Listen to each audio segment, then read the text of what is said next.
Olá, seja bem-vinda e seja bem-vindo. Esse é o Carteira Inteligente, o programa semanal da CNN sobre investimentos e finanças pessoais. Nas últimas semanas, a gente teve um alívio na economia. Os números mostraram que talvez o pior da crise tenha ficado para trás. Obviamente, ainda há muita preocupação com a saúde pública e as vítimas, mas o quadro parece, felizmente, começar a melhorar gradualmente. E tudo isso tem feito muita gente se reposicionar no mercado financeiro justamente para aproveitar essa retomada da economia. Mas onde estão as melhores oportunidades para o seu bolso? Para mapear as melhores opções, o top 5 do investimento nessa retomada, o Carteira Inteligente dessa semana recebe duas referências no mundo das finanças. Mark Forster, que é chefe e presidente da Western Asset aqui no Brasil, e Álvaro Frasson, que é economista do BTG Pactual Digital. Eu agradeço vocês dois pela presença aqui no Carteira Inteligente e começo a nossa conversa perguntando para o Álvaro se é possível, se você concorda que realmente o pior já passou para a economia brasileira. Bom, obrigado a todos pelo convite. Olha, tem alguns indicadores que nos levam a crer que sim, o pior já passou. Por exemplo, acho que os dados de emprego no Brasil surpreenderam o mercado, né? O dado do CAGED, por exemplo, de junho, se esperava uma queda aí de 220 mil empregos formais e uma queda de menos 11. Né? Se esperava uma queda também em maio de 900 mil vagas formais e veio de 300 mil vagas formais. Ou seja, existem dados positivos, ou seja, o emprego não caiu tanto, isso é importante para consumo. Isso reflete também em dados de varejo, por exemplo, que a gente viu no mês de maio, que se esperava uma alta ali de 5% a 6%, veio uma alta de 14% em vendas no varejo. Então, tem alguns indicadores durante essa pandemia que começaram a dizer para a gente que, olha, a situação não é tão ruim, claro, ela é muito ruim, mas não é tão ruim quanto se imaginava lá em abril.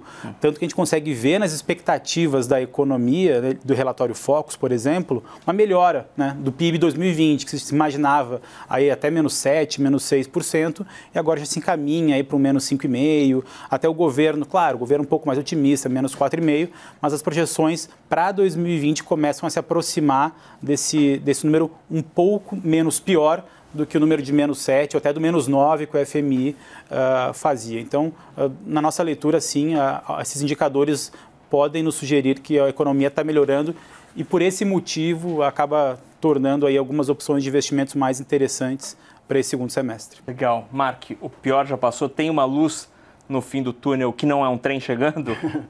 Tem sim, nós cobramos a tese de que o pior já passou, e não só nos indicadores da economia, mas no sentimento também, né? Aparentemente, nós estamos hoje com uma situação em que nós somos capazes de entender que nós vamos conviver com essa pandemia por muito tempo. Então, o que está por vir parece não ser tão ruim quanto nós achávamos que seria. E isso veio na forma de um alívio nos mercados que corroboram essa visão. Os mercados estão melhorando antes que a economia melhore de fato, que a pandemia se resolva de fato. E para começar a falar um pouco sobre os nossos top 5 e principais aí preferências de investimentos, acho que a Bolsa foi o ativo que mais rápido refletiu isso, né? Do pior momento em março até agora, a Bolsa subiu mais de 50%, talvez, já em antecipação a uma melhora da economia e uma não piora tão dramática quanto se imaginava. E para frente, a gente acha que esse movimento tem espaço para continuar acontecendo, por uma conjunção de fatores, não só pela melhora que a gente discutiu, mas pelo fato de que os juros devem continuar baixos por muito tempo. Isso deve ser um importante atrator aí para ativos de renda variável. E sobre top 5, acho que é importante falar Bolsa. No Brasil não é a Bolsa como um todo. A gente conversar um pouquinho antes aqui, talvez a nossa visão é que consumo deva ser um setor puxando a recuperação, né, nos mercados pelo menos. E sempre tem em mente que investimentos hoje, Bolsa, o que é que seja, não é só de Brasil que a gente fala mais, né? O acesso está muito mais simples ao exterior, os instrumentos estão disponíveis. Então, Bolsa no exterior, pelas razões que nós discutimos aqui, também é um ativo do qual nós gostamos muito. Como exemplo, Bolsa Americana, que é um ativo amplamente ofertado no Brasil. Então, Mark, já partindo para o nosso top 5, aí, para as nossas opções aqui nesse programa, você mencionou essa alta da Bolsa e, inclusive, o consumo, né? A Bolsa subiu muito, as varejistas subiram muito, mas ainda há espaço, de fato, para que elas continuem subindo, porque a nossa retomada também não deve ser muito acelerada, né? Não vai ter um boom de consumo depois de amanhã. Mesmo assim, continua sendo uma opção forte aí para você? Mesmo assim, porque na nossa visão vai continuar havendo revisões para cima das expectativas de crescimento, portanto de consumo e de resultado das empresas. Então, ainda que seja uma recuperação demorada e de certa forma lenta, ela deve ser mais rápida do que hoje ainda os mercados imaginam. Todo o movimento recente de revisão de variáveis tem sido para cima, como o Álvaro falou agora, né? As projeções do Focus do mercado têm melhorado. A gente acha que esse processo não acabou ainda. Tá. E Álvaro, você também gosta da Bolsa como sendo uma das alternativas preferenciais aí para você? Sem dúvida. De novo, né, com essa Selic baixa, não há o que fazer, tem que correr um pouquinho mais de risco. A diferença agora é como você vai conseguir se proteger para, digamos, aproveitar uma rentabilidade maior com risco um pouquinho maior, mas controlado, né? Era muito mais fácil você ser um perfil conservador e moderado há 10 anos atrás, com uma Selic acima de 10% do que agora. Então, inevitavelmente, bolsa você tem que ter. Eu acho que daqui para frente, nesse segundo semestre, mais do que você pegar qualquer cavalo para andar na Bolsa de Valores, agora começa a seleção de qual cavalo vai correr mais ou não nesse páreo até o final do ano. E é por isso que, na nossa leitura, o índice Bovespa, ele tem sim um potencial de valorização ainda, mas não deve ser um range muito grande, não deve subir mais que 120 ou 130 mil pontos na nossa visão. Isso já seria até bem otimista, mas existem alguns setores e alguns tipos de empresa que podem andar mais. E aí, a gente vai muito na leitura do que o Marco falou, em relação a empresas relacionadas a consumo, mas em small caps em geral. Porque vale lembrar que o índice Bovespa, boa parte dele está atrelado ao setor de commodities no mercado brasileiro. Ou seja, você depende também de uma alta de demanda internacional, coisa que, né, não vai acontecer tão cedo, um boom de demanda por commodities, e nem preço, por consequência, né? A gente não vê projeções de petróleo, de minério de ferro muito altas para 2021 ou até para o final desse ano. Logo, o que nos leva a crer em otimismo, Brasil com bolsa, olha para small caps que tem oportunidades aí dentro. Então, olha, só para deixar aqui explicadinho, quando o Álvaro menciona que o Ibovespa é muito exposto às commodities, né, quer dizer que entre as ações que compõem o índice aqui da Bolsa de São Paulo, você tem muita empresa que depende de commodities, como ele mencionou, petróleo e minério de ferro. Então, aí Petrobras e Vale, obviamente, e as small caps, que é o assunto que eu vou perguntar agora para ele, são as ações que têm um menor valor de capitalização. São empresas, em tese, menores, mas que nem sempre são menores assim.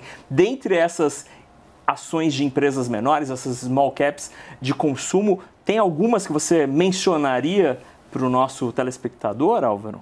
Olha, o que você gosta aí na tua prateleira? Vamos lá, quem acompanhou o mercado nos últimos meses viu o boom que deu em varejo online, né? Então, essas empresas voltadas a esse segmento tiveram um desempenho muito grande. Deve continuar, mas não na mesma toada que estava antes, né? Porque surpreendeu, a pandemia pegou todo mundo de surpresa e todo mundo foi para o consumo online. De uma certa forma, a gente entende que o setor de shopping está até um pouco barato. Não deve ser um retorno muito expressivo nas vendas e nos resultados no curto prazo, mas acredito que quando a gente estiver melhorando a situação econômica e da vida dos brasileiros, né, voltando ao normal ou ao novo normal que tem se comentado tanto, a gente começa a ver que o brasileiro ele quer sim consumir no shopping, ele quer sim consumir na loja física. E aí talvez o mercado possa olhar com mais carinho para esse segmento de shopping. Então, acho que pode ser também algo interessante para o segundo semestre a se observar. Vou adicionar mais um setor que é interessante e que conversa com essa discussão sobre o aumento da exposição à Bolsa por parte do investidor, é o setor de mercado de capitais na Bolsa. Por exemplo, as ações da própria Bolsa. Sim. Um volume cada vez maior sendo negociado na Bolsa, são mais receitas para a Bolsa, empresas que operam no mercado, ações de alguns bancos que têm presença muito grande em negócio de corretagem, plataformas digitais, como o próprio BTG, também são setores que vale a pena ficar de olho. Ah, bacana. Tem alguma ação especificamente, o Marcos citou aqui, né, a própria B3, a Bolsa, o BTG, tem alguma ação do setor de consumo que você destacaria dessas small caps que você mencionou ou das administradoras de shopping?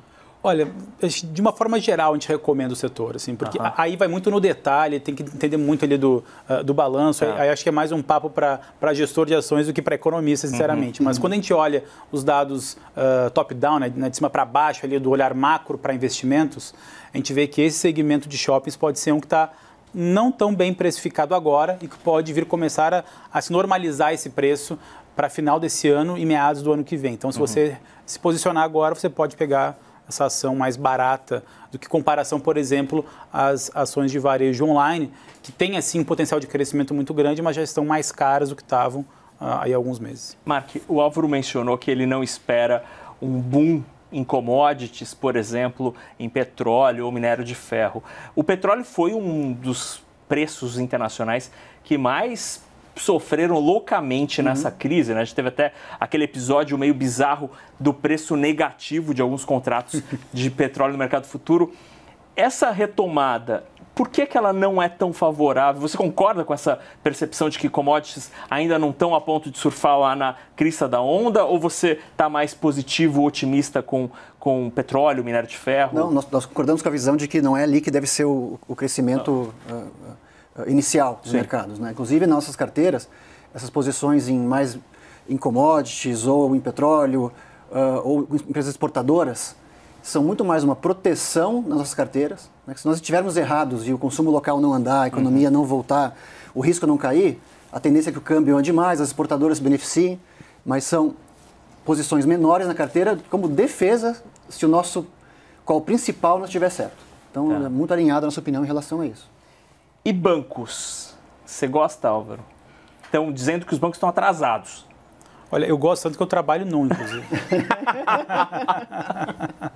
Mas te parece que tem oportunidade aí nesse segmento? Eu acho que tem oportunidade, sim. Eu acho que a diferença agora é essa modernização do mercado, do setor bancário que está acontecendo, né, daqui para frente, né? Ou seja, a gente vê fintechs surgindo e sendo muito bem precificadas no mercado, né? Outros bancos também que fazem um serviço mais voltado a varejo, mais voltado à pessoa física, né? Que é um mercado que está crescendo bastante no Brasil por conta de um juro baixo e por conta justamente disso que a gente está fazendo aqui, que é explicar para as pessoas como elas devem investir melhor. A gente entende que isso vai refletir naqueles bancos que apostaram mais em pessoas físicas, porque esse deve ser um alfa de crescimento aí ainda bem grande para os próximos anos. Só para dar um exemplo, no Brasil a gente tem 1,2% da população com CPFs cadastrados na Bolsa. Esse número nos Estados Unidos é mais de 50%. Ou seja, o Brasil cresceu muito, vamos lá, há 4 anos atrás era 0,3% das pessoas, da população brasileira que tinha CPF cadastrado na Bolsa. A gente cresceu para 1,2% e deu esse boom que a gente está vivendo. Se a gente se aproximar de um 4%, 5% ou 10%, a gente vai ver um outro boom da economia brasileira e esses bancos que estão posicionados no varejo, acho que podem se beneficiar. É um call mais de longo prazo. Só para a gente, antes de terminar o nosso assunto da Bolsa aqui, Mark, muito se fala em infraestrutura, que isso pode ser um vetor de crescimento da economia brasileira, que o Brasil precisa de muita infraestrutura. É um setor que te agrada na Bolsa? A gente teve a aprovação recente do marco regulatório do saneamento, né? Isso abre uma nova frente. Você tem papéis aí que te agradam nesse segmento? Estou um ponto bom. No saneamento, sim, acho que foi um marco muito importante essa aprovação, né? Mostrou... A gente vai falar disso mais à frente sobre riscos, né? Mas foi acho, um sinal muito importante do governo de que tem uma agenda de correção de rumos. Infraestrutura, nós somos mais otimistas como um ativo investível do lado do crédito. A gente pode falar um pouco mais adiante sobre crédito privado do que atualmente na parte de bolsa. Se eu puder, antes de encerrar a Bolsa, dar mais um ponto sobre a Bolsa, insistindo na questão internacional... Sim, eu queria te ouvir sobre isso. Assim, como é que o brasileiro... Nós estamos aqui falando... E bancos, e varejo, e commodities, e infraestrutura. E vão ficar mais ou menos nesses setores aqui, né? Você, na Bolsa Brasileira, você não consegue nem perguntar pra gente assim, escuta, e se sair a vacina, o que eu compro? No Brasil, nada. Nem os laboratórios, né? Isso, porque eles não estão nem listados. Então, só para dar um exemplo, a riqueza da diversificação internacional em Bolsa Americana, por exemplo, é que você pode, poxa, eu acho que vai ser a vacina, seja quem for o fabricante, eu vou me expor lá. Você tem muito mais opiniões para discutir sobre setores, muito mais cenários em que você consegue surfar uma alta de bolsa do que no Brasil. Então, é uma discussão muito mais rica, um mercado muito mais profundo, e é por isso daí que vem a importância da diversificação internacional também. E parece que alguém nos assistindo pode pensar, não é para mim, eu não tenho dinheiro para isso. Tem produtos para o público em geral disponíveis, com aplicações mínimas de R$1.000, né? Como qualquer outro produto de varejo. Então, antes de encerrar a bolsa, que parece ser unânime, que é a melhor ideia aqui hoje, né? Não feche os olhos para o restante do mundo. Porque... E quando você pensa em bolsa fora do Brasil, você pensa em bolsa nos Estados Unidos. Eu indústria americana porque é a que tem mais acesso hoje no Brasil, é americana. Produtos passivos, e aí é a mesma ativos. Coisa comprar S&P ou Dow Jones? Você tem alguma preferência a expor aqui? Existem instrumentos, depende do que tipo de risco o investidor quer correr. Se ele quer ter certeza de que ele vai surfar a onda da bolsa americana como um todo, do nosso Ibovespa aqui, ou da S&P, ele pode buscar um produto passivo. Ou seja, em que o gestor não está tentando superar aquele índice, ele só replica. Tem produtos assim. Se ele já prefere, poxa, eu quero comprar um gestor que tem essas discussões setoriais e que me dê as melhores ideias, com o risco de que ele erre, né? Ele pode comprar um produto ativo, mais concentrado, também existe, são fundos de BDR no Brasil. O BDR é um recibo de uma ação americana que é negociado aqui. Como a ADR, só que ao contrário, isso, né? A ADR ao contrário. Então fica a gosto do freguês, na verdade. Acho que a riqueza dessa discussão e toda a discussão de investimentos deveria envolver entender o apetite e a necessidade do investidor. Não é a dica pela dica. Sim. Então o que ele compra? É S&P ou outra coisa? Depende. Tem que explicar as duas coisas, ou as três, ou as quatro, e ele faz uma decisão mais educada. Legal. Olha, você que está nos acompanhando, se tiver interesse, quiser detalhes sobre como investir no exterior, há uns 2 meses mais ou menos a gente gravou um programa sobre isso, com várias dicas, inclusive como fazer isso, porque é simples, mas não parece tão simples assim e a gente desmistifica essa história. Agora, continuando a falar das boas oportunidades aqui, Álvaro, a renda fixa com a Selic em 2, morreu? Acabou a renda fixa? Não acabou, né? Claro, ela fica mais desafiadora, né? Você achar boas oportunidades, mas de uma certa forma você não tem que olhar só a taxa Selic. A taxa Selic é o juro de curto prazo do Brasil. Né? Você precisa entender toda a estrutura de juros do Brasil, que vai de curto, médio e longo prazo. É o que a gente chama de curva de juros, para explicar de uma forma bem grosseira. Mas de uma certa forma, o que aconteceu nessa época de pandemia, essa tal da curva de juros, ela ficou mais inclinada. O que aconteceu? O juro curto caiu, taxa Selic, e o juro de longo prazo subiu, né? Ou seja, porque o mercado viu que ficou mais arriscado o cenário, e sempre quando a gente tem um cenário geralmente mais arriscado, os juros acabam subindo porque a incerteza aumenta, né? O que isso acabou aparecendo de oportunidade? Nesse meio tempo, quando essa curva ficou inclinada, surge uma oportunidade para você se posicionar, por exemplo, em títulos públicos de vencimentos mais longos. Lá em meados de abril, maio, quando a curva DI agora, não vou saber de cabeça, assim, mas chegou a bater quase 8,5% os contratos de janeiro 29, janeiro 2030, e aí isso subiu demais.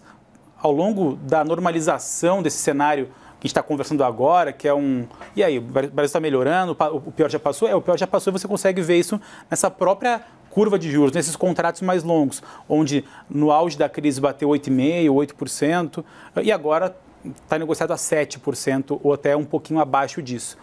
O que isso reflete no bolso do investidor? Quem lá atrás comprou título público com vencimento de 2050, por exemplo, aproveitou uma boa oportunidade, ganhou dinheiro, porque o juro caiu. E aí a gente sabe, né, que renda fixa, quando o juro cai, o preço do título sobe, é inversamente proporcional. E aí surgiu uma oportunidade durante essa pandemia para renda fixa com rentabilidades bem expressivas. Daqui para frente, a gente acredita que ainda assim existem oportunidades nesses contratos mais longos. Porque se a gente tiver com essa leitura de que o Brasil está indo na direção certa, de que as reformas, por exemplo, podem avançar, a estabilidade política deve continuar, a gente pode ter um risco menor daqui para frente, ainda mais com uma vacina, por exemplo, chegando aqui na economia brasileira. E aí esse risco deve cair, o juro mais longo deve cair e o preço do título das NTNBs, por exemplo, de 2050, devem subir. Então, a renda fixa tem oportunidade, sim, só que com vencimentos de longo prazo. Então, só para explicar um pouquinho isso tudo que o Álvaro estava contando, quando a gente menciona um título do governo com vencimento lá no final da década, né, 29, 30, às vezes 40, 50, quer dizer que você está emprestando dinheiro para o governo, para o Tesouro Nacional, e como às vezes o mercado não está muito favorável para quem deve ou para quem tem dinheiro, nesse caso, o Tesouro acaba tendo que pagar mais para um empréstimo de longo prazo como esse, né? Então, quando alguém empresta um prazo curtinho, aí paga a Selic, que é esses 2% que a gente tem agora. Mas se for por muito mais tempo, aí o mercado pede mais juros e aí estão essas oportunidades que o Álvaro mencionou. Mark, e no crédito privado, há oportunidades? Onde elas estão e como mapear, como chegar até elas? Muito bem. Bom, eu concordo que a renda fixa não morreu e ela nunca vai morrer por algumas razões. Né? Entre elas, primeiro, ninguém tem tanto apetite a risco, ninguém aguenta ter todo o seu dinheiro investido em ativos super arriscados como bolsa ou ativos mais longos. Então, sempre haverá um papel na sua carteira para renda fixa. E o segundo é que a renda fixa não é só Selic. Né? São os títulos longos, como você falou, e o crédito privado.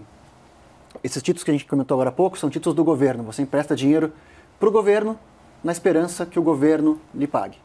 Que, em geral, é uma aposta, do ponto de vista de risco de não pagamento, uma aposta segura. Né? Principalmente no Brasil, em que o governo pode imprimir dinheiro e te devolver. Você pode também participar do mercado de capitais, da economia, se associando às empresas comprando ações ou emprestando dinheiro para as empresas, comprando ativos de crédito privado. Você empresta dinheiro para a empresa. Como a empresa, em geral, tem um risco maior de não lhe pagar do que o governo, ela vai lhe pagar um prêmio sobre o título público. Neste momento exato do tempo, ou desde que a pandemia começou, o crédito, que estruturalmente também tem lugar na carteira das pessoas a todo momento, mas conjunturalmente, neste momento, o crédito oferece uma oportunidade muito interessante, porque, via de regra, os títulos privados no Brasil são muito ilíquidos. Eles não trocam de mão com muita frequência. Não é fácil vender, né? Não é fácil vender. Quem compra, em geral, segura até o vencimento. O que aconteceu no meio da crise é que muitas pessoas precisaram de liquidez. Viram seus investimentos em bolsa caírem, multimercados caírem, títulos longos caindo, e no desespero precisaram fazer liquidez, inclusive nos seus fundos de crédito, que não tinham risco, né? Não passavam impressão de risco, para honrar seus compromissos, para baixar risco, forçando os gestores que tinham esses ativos na carteira, né, dos fundos, a vender. A qualquer preço. A qualquer preço. Então, muitos desses ativos se desvalorizaram, não porque a empresa teve um problema de caixa, não fez um pagamento, mas porque o ativo foi vendido a qualquer preço, na pressa, para pagar uma solicitação de resgate de alguém. Sorte de quem comprou, né? Sorte de quem comprou, estava na outra ponta comprando. Eu vou exemplificar aqui. No campo genérico, os ativos com as agências de classificação de risco, que dão para o Brasil, dão para as empresas também. E a nota mais alta é o AAA. As empresas AAA são as de menor risco. Elas vinham negociando antes da pandemia, pagando o CDI mais 1%, vamos chamar mais ou menos, de prêmio de risco, né, por esse não pagamento. Chegaram a pagar CDI mais 5% no meio da pandemia, dada a pressão de venda. E a gente está falando de empresas do tipo Petrobras, Vale... Eletrobras, Quase Pública, Localiza, que divulgou o resultado agora, resultados excelentes, melhores do que excelentes em termos relativos, melhores do que o mercado esperava. A Localiza não teve downgrade, não teve piora de nota, não teve nenhum tipo de alerta das agências, nada. Não aconteceu nada com o título e ele pagava CDI mais 1, foi pagar CDI mais 5. Hoje, essa calmaria que a gente discutiu aqui, esse mercado um pouco mais calmo, já de certa forma se reflete nos créditos. Então, esses papéis AAA hoje pagam CDI mais 2,5, 3, não mais o 5. Mas ainda muito acima do que seria o normal. Então, a bolsa correu um pouco na frente, o crédito não correu na mesma velocidade. Então, você sempre deveria ter crédito como diversificador. Nesse momento, parece fazer muito sentido. Como acessar? Dado que eu entendo que a maioria de quem nos assiste não é analista de crédito, não tem opinião formada sobre as empresas individualmente, a indústria tem uma série de fundos de investimento que focam as suas estratégias em comprar esses ativos. São o veículo mais simples de se entrar e de se sair, com mais liquidez, com mais simplicidade. Nos fundos de crédito privado. Fundos de crédito privado. Legal. Olha, a gente está aqui conversando com o Mark Forster, que é presidente da Western Asset aqui no Brasil, e também com Álvaro Frasson, que é economista do BTG Pactual Digital, sobre as oportunidades para você investir neste momento em que, se tudo der certo, a economia começa a melhorar aqui no Brasil. Vocês estavam falando sobre a necessidade de ter uma partezinha ali da carteira, uma parte da grana guardada em algo que seja mais seguro, como na renda fixa. Álvaro, tem um número mágico da carteira que tem que ficar nessa coisa mais conservadora ali na renda fixa, pagando um pouquinho, mas é um dinheiro seguro que eu sei que se eu precisar amanhã eu consigo pegar? Olha, não tem um número mágico, até porque você precisa entender os perfis de cada um. Né? Então, acho que para o conservador, para o moderado, enfim, são perfis diferentes. Né?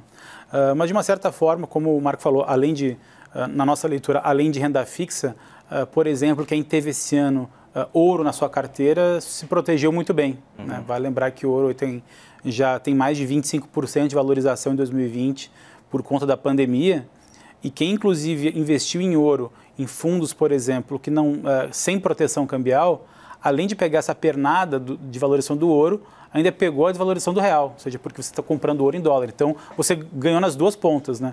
Em determinado momento do ano, a gente via fundos aí de ouro sem proteção cambial com mais de 50% de valorização em 4, 5 meses. Mas, em tese, se a economia global e a economia brasileira indicarem aí uma tendência positiva, construtiva, por exemplo, com a vacina, em tese, ativos como o ouro não vão brilhar tanto nessa retomada como brilharam em momentos de crise. Está certo esse pensamento? Está certo esse pensamento, mas vai naquela linha de você ter alguma coisa para defender a sua carteira. Entendi. Né?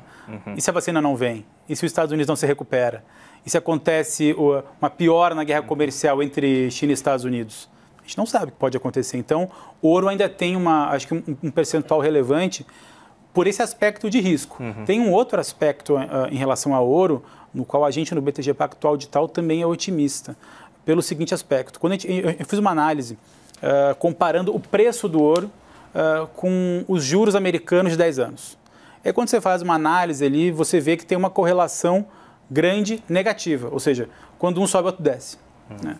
E aí, vendo todas essas políticas de expansão monetária que a gente vê que o Federal Reserve está fazendo, olha, o juro americano não deve subir aí tão cedo. Né? Então, o juro americano deve continuar mais baixinho. Isso, por um lado, favorece o ouro. Então, de uma certa forma, você tem aí uma oportunidade ainda em investir em ouro para proteger a sua carteira. A diferença de investir em ouro agora do que investir em ouro no início do ano é que no ano deu tudo certo para quem investia em ouro sem proteção cambial, ou seja, estava exposto à variação do ouro e à variação da taxa de câmbio. Agora não. A gente tem uma leitura que, justamente como o Brasil pode ter um caminho mais positivo daqui para frente, você investe em ouro, mas com proteção cambial. Existem fundos, por exemplo, na plataforma do BTG Pactual Digital, você encontra. E aí você fica tranquilo em relação para onde vai a taxa de câmbio e pega essa valorização ou essa variação positiva do ouro. Então, acho que vale ter um pouquinho de ouro, sim. Tem ainda alguns indícios que podem valorizar o ouro. E se não valorizar, você ainda tem uma proteção para a sua carteira. Tudo bem. E a injeção monetária que o Álvaro mencionou é os Estados Unidos ali, ligando a máquina de imprimir dinheiro e jogando trilhões, literalmente, de dólares na economia dos Estados Unidos. Falando em dólar, muita gente correu para fundos cambiais, por exemplo, nessa crise, Mark. Continua sendo uma coisa para se ter ali na carteira um pouquinho? Como que é a tua percepção sobre isso? É importante o cara ter uma fatiazinha em ouro, em dólar? Sim, talvez com o mesmo papel que o ouro, como um seguro. Né? A gente tem que lembrar sempre que investir não é um jogo só de ganhar, é um jogo de perder também. Né? Essa pessoa pergunta, quanto ter de caixa, quanto ter de reserva de emergência? Uma maneira de tentar chegar nessa conta, ela é para cada um, né? É quanto do meu dinheiro eu posso perder? Isso tudo que eu fizer der errado, eu posso perder esse percentual que tem para a Bolsa? Não, por quê? Porque eu tenho uma faculdade para pagar para meu filho, porque eu tenho a prestação da casa. Então você faz a conta ao contrário, quanto eu posso perder? E como você sabe que ao longo do tempo você vai errar, nós vamos errar, né? São opiniões com base no cenário de hoje, no que a gente enxerga à frente. Então coisas como o dólar, como o ouro, sempre deveriam estar na sua carteira como um seguro. Né? Você não decide fazer plano de saúde só quando você acha que vai ficar doente. Né? Quem tem carro, eu sei que cada vez menos gente tem carro, mas quem tem carro, não, eu vou fazer seguro semana que vem, porque essa semana eu vou só daqui da concessionária até em casa, está vazio, não está chovendo. Né? Você não pensa assim, por que com o seu dinheiro você iria de peito aberto investir, sem fazer uma reserva? E isso é bom porque tira até de você a pressão de acertar a hora certa. Será que eu compro dólar agora? Mas pode cair um pouco mais? Não, é proteção. Essa compra específica não é para que você fique rico se o câmbio for embora. É para que o resto do seu dinheiro que está na bolsa, está na renda fixa longa, está nas NTNBs, está em outras coisas, se isso der errado, aquilo te segura um pouco. Então, sempre que me perguntarem, tem espaço para o dólar na carteira? Sempre tem como seguro. Vai comprar mais, vai comprar menos? Aí você pode expressar a sua opinião sobre o curto prazo. Legal. Mas acertar dólar de todas que você projeta como economista, eu acho que moeda é mais difícil. Né? O Edmar Baixa, inclusive, falava que o dólar foi inventado por Deus para deixar os economistas mais humildes, né? Acho que ele está certo. Muito bem. Então a gente mapeou várias oportunidades aqui, muita coisa na Bolsa, vários setores, né? Ainda há opções bacanas na renda fixa. Preciso olhar ali, mas tem, dependendo do prazo, dependendo de para quem você está emprestando o seu dinheiro, e também outras opções como, por exemplo, ouro, alguma proteção em câmbio, aí tudo isso a gente tratou aqui. E agora a gente vai virar a página para falar um pouquinho dos riscos. A gente está falando até agora sobre, partindo de um pressuposto que as coisas vão engrenar, que a economia vai melhorar, mas há uma série de riscos já mapeados para o segundo semestre, para daqui até o fim do ano. Eu queria ouvir um pouco de vocês sobre essas hipóteses. Álvaro, vamos começar do problema que nos trouxe até aqui, que é a Covid-19, infelizmente. Você mapeia qual que é a possibilidade na tua avaliação de uma segunda onda e como é que isso nos afeta na economia. Lembrando que nos Estados Unidos já está rolando aí uma preocupação com isso. O Banco Central dos Estados Unidos está preocupado, já vê alguns sinais aí de que esse temor da segunda onda começa a afetar a economia. Como é que é isso para o Brasil, na tua opinião? Eu acho que tem uma leitura diferente Brasil e Estados Unidos. Porque nos Estados Unidos, a segunda onda, ela não foi exatamente uma segunda onda no mesmo local. Ela começou em Nova York, caiu. E depois de um tempo ela começou na Califórnia, no Texas, na Flórida e assim por diante. No Brasil foi parecido. Começou, claro, São Paulo, Rio de Janeiro, em outras localidades. E depois se espalhou, por exemplo, Centro-Oeste e no Sul agora. Tem crescido bastante o número de casos. Só que no Brasil agora, dada a flexibilização de São Paulo e Rio de Janeiro recentemente, a gente viu um aumento do número de casos também. Então, há sim o risco. Agora, eu acho que a grande diferença é que mais do que uma segunda onda que aconteceu nos Estados Unidos há 2 meses atrás, por exemplo, agora a gente vê uma segunda onda talvez com a perspectiva mais próxima de uma vacina, ponto 1, e ponto 2, as pessoas querendo voltar e respeitando normas sanitárias, ou seja, você vê nas empresas as pessoas usando máscaras com álcool gel, aqui mesmo, tem álcool gel por tudo, onde eu trabalho também tem álcool gel em todas as mesas. Então, de uma certa forma, eu acho que as pessoas tendem a voltar, mesmo com uma vacina não resolvida, e isso gera um sentimento mais positivo, mas sempre, claro, com um alerta de segunda onda. De novo, a diferença é que a gente está cada vez mais próximo de uma vacina.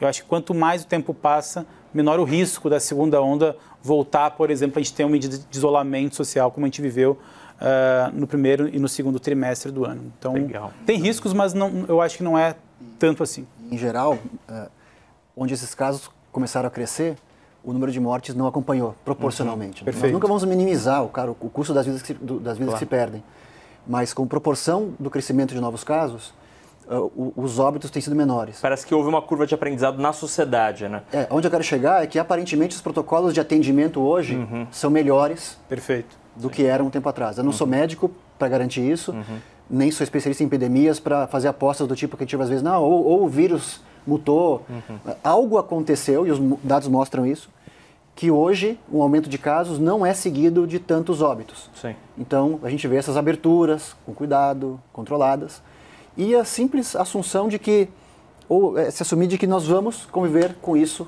ao longo do tempo. Sim, Quanto mais o tempo passa, mais a gente entende o que significa conviver. Então isso tudo fecha aí para essa melhora da percepção. Inclusive a taxa de letalidade do Brasil, que chegou a superior a 7%, hoje é abaixo de 4%, justamente por isso. Né? Você teve acho que um aprendizado da sociedade em respeitar normas. Isso acho que teve um reflexo, de novo, apesar de cada vida é um custo inestimável, mas quando a gente analisa objetivamente em termos de taxa de letalidade, tem diminuído bastante. Falando ainda dos Estados Unidos, em novembro a gente tem eleições nos Estados Unidos, Donald Trump até cogita querer mudar esta data. Como é que é esse risco da eleição, Mark, para o mercado financeiro? O mercado financeiro claramente prefere Trump a Biden e Biden está bem na frente. Como é que você mapeia esse risco? Nossa visão é que o mercado não está olhando para isso. A gente falou bastante do que o mercado está olhando aqui, enfim, a melhora na margem. O mercado ainda não começou a colocar isso na sua agenda da manhã.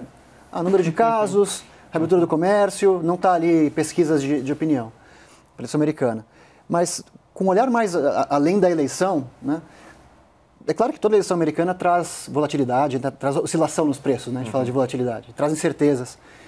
Mas a nossa opinião, de forma estrutural, é que nos Estados Unidos é menos importante, é menor o risco de ruptura, independente do candidato que vença. Sim. Né?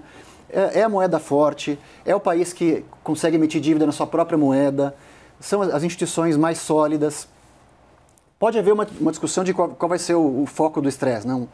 Um democrata mais intervencionista, com regulação, um Trump mais belicoso, né? Como a China, por exemplo. Cada um tem seus dilemas para o mercado, mas no fim das contas, atinge-se sempre um equilíbrio. Sim. Né? Nós passamos de governos democratas, agora republicano, e a tendência é sempre algum equilíbrio após essa, então é muito mais incerteza. O risco parece ser muito mais do sobe e desce mas do que do resultado. A nossa visão é que o mercado não começou a olhar para isso. Eu não quero minimizar o papel disso, do ciclo, mas para o resultado final, isso é menos importante. Legal.